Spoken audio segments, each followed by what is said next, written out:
À 7 journées de la fin du championnat, être classé à la 19e place, ce n'est vraiment pas une situation confortable, surtout quand on a l'ambition de vouloir rester en Division 1. Le président Yvinec, lui, doit chercher le remède miracle, bien sûr. Il a pris la décision d'exclure 2 joueurs de l'équipe professionnelle, Bosser, le capitaine, et Pascal, le buteur. Ils ont joué en levée de rideau, pari risqué tout de même. Nous n'avions certainement pas d'autre solution. Sans ça, je crois que j'aurais utilisé une autre méthode. Mais je pense qu'il faut respecter les autres joueurs également qui se bagarrent. Et je suis convaincu d'ailleurs que les joueurs concernés, très rapidement, reviendront tout à fait au travail normalement. J'ai l'impression que si Brest perd ce soir, vous allez compter vos amis. Vous savez, on les compte toujours. Mais il faut bien que quelqu'un décide. Ce n'était certainement pas une mesure très populaire.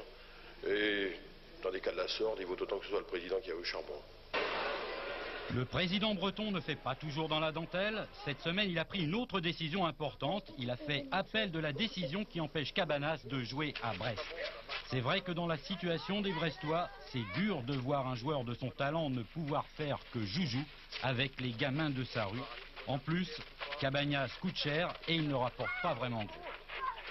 Il est évident que nous allons perdre déjà une partie de ce transfert sans que le joueur puisse pratiquer. Et encore, rien ne nous prouve qu'il pourra pratiquer l'année prochaine. Alors, je pense qu'il est nécessaire d'aller plus loin, de sortir de cet imbroglio. Votre appel, ce n'est pas une façon aussi d'ouvrir le parapluie un petit peu? Je suis président d'un club, mais responsable à ce titre de la bonne marche de ce club et des intérêts de ce club. Nécessairement, je dois protéger ce club. Le match à présent, et à n'en pas douter, il restera comme on dit dans les annales. On peut même conseiller à tous les entraîneurs de vite enregistrer les images. Vous savez qu'ils parlent très souvent du jeu sans ballon, les entraîneurs. Et bien hier soir à Brest, ce fut une démonstration absolument parfaite.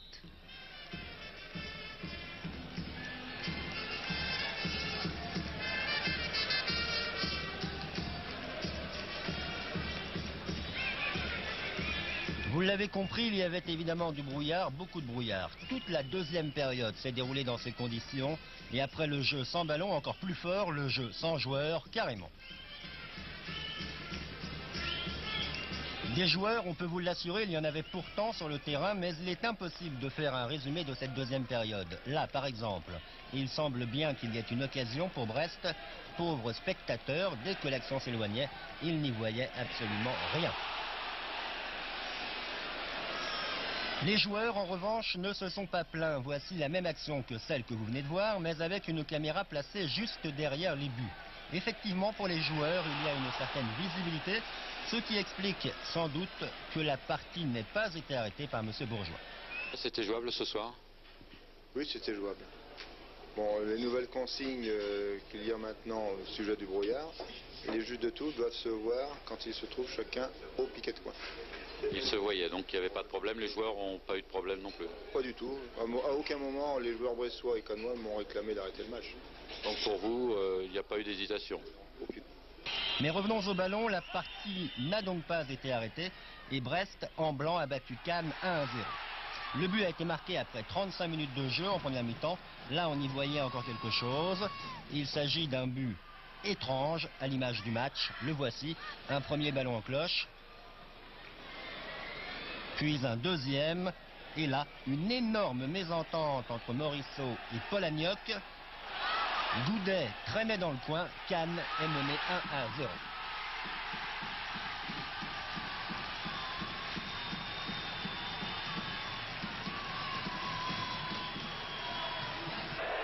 On revoit avec notre caméra derrière les buts et c'est Polagnoc dans un sursaut qui donne le ballon à Goudet. Vraiment un but curieux. Pilorget peut se tenir la tête à 2 mains.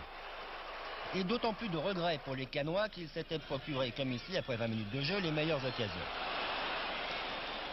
C'est encore vrai sur le corner qui suit, tiré par Albert Raymond. Situation très chaude devant les buts de Brest. Et c'est toujours vrai sur un nouveau corner, quelques secondes plus tard, mais cette fois, bonne intervention de Roch. D'autant plus de regrets pour les Canois, donc, qu'après le but brestois, ils ont 2 bonnes occasions d'égaliser. D'abord, ce coup franc d'Albert Raymond, l'homme des coups de pied arrêtés, puis une nouvelle fois sur corner. celui qui est consécutif au coup franc. Une tête de Le Guen qui a failli donc marquer contre son camp, mais merci collègue, Patrick Colter a pu dégager sur la ligne. On revoit, morale, Brest a été plus réaliste, Cannes battu 1-0.